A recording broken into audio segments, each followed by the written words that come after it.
guys, ito yung ating inflatable 3M swimming pool. So, ayan, dahil tag-init na, ayan, open tayo for rental ang ating pool.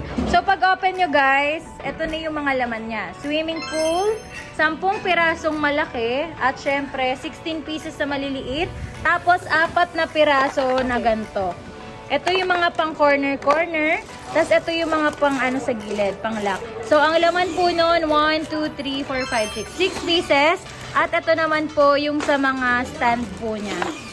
So, kompleto po siya. Ito po yung 16 pieces natin So, ayan guys. Assemble na po ng ating assembler ng si Kuya Jules. Guys, ito ang una nyong ilalatag. Ayan. Dapat yung dalawang maikli is nandito sa unang step. Ayan, nandyan siya. Tapos dun sa kabila. At naka-ready na din po yung isang mahaba dito sa gitna. Kasi mamaya po, ikakabit na dyan yung ating mga stand, yung mga paa po ng ating mga swimming pool. So, ilalatag na po natin yung swimming pool. Ayan siya, ganyan ang tamang paglatag niyan. Ayan, unang-una guys unahin nyo tong blue. Tapos, ayan, ilalatag nyo po siya. So, pagkalatag nyo niyan, titignan nyo po sa ang sentro niya. Ayan. Ganyan lang. Ayan, lalatag po. 3M swimming pool nga po pala ito, guys. So, ayan siya. Ha?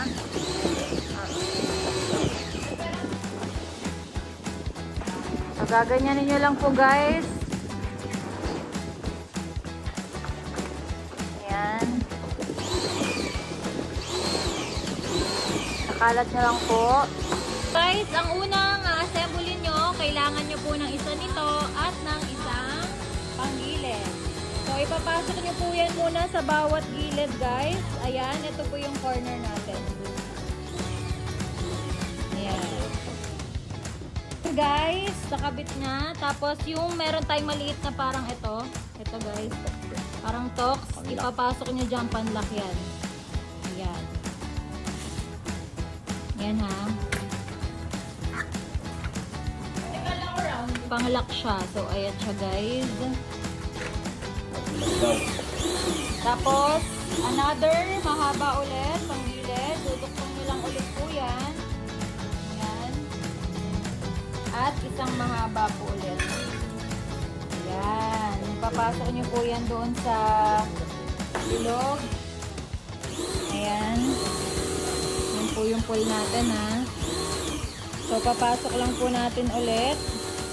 At, syempre, ito. I-shoot natin daw para mag-lock po siya ulit. Tatansyain nyo lang po.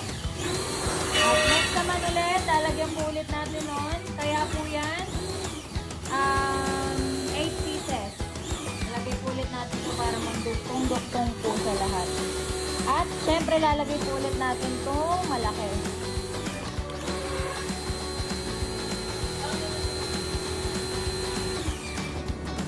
Duktong lang po yan, guys. Ayan. Tapos, another duktong po ulit na mahaba. Ayan.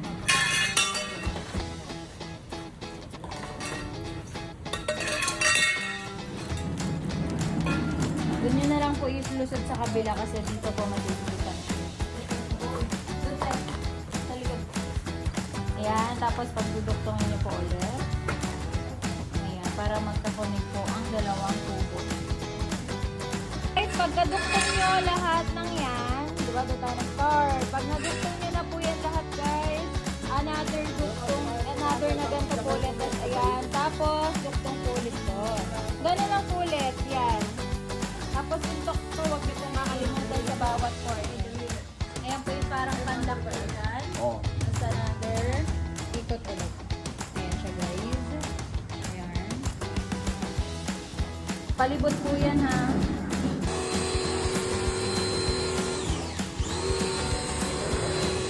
Yes!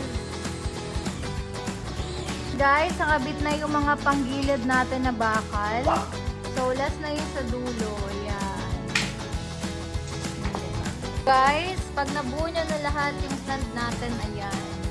Ayan yung mga stand. Ito siya. Ayan na guys. Set up nyo siya ng ganyan. Tapos yung bilog dito sa dulo. Ganyan yung itsura niya guys. Yan. Set up nyo na ng ganyan para kabit-kabit na lang kayo palibot. Ayan yung magiging pinaka-stand niya. Guys, lahat ng stand natin. Kakabit lang yan palibot. Ito yan. Dito ikakabit yan guys. Dito. Dito. Yan. Saka dito. Dito. Yan guys. Para maging stand siya. Katulad yan. And so, ayan na guys. Yung ating swimming pool. Tapos na assemble. Kita nyo?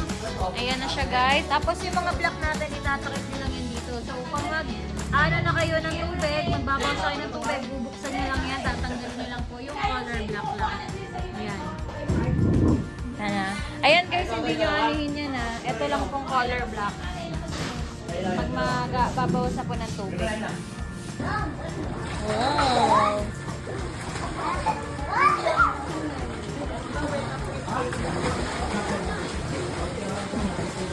Siguro.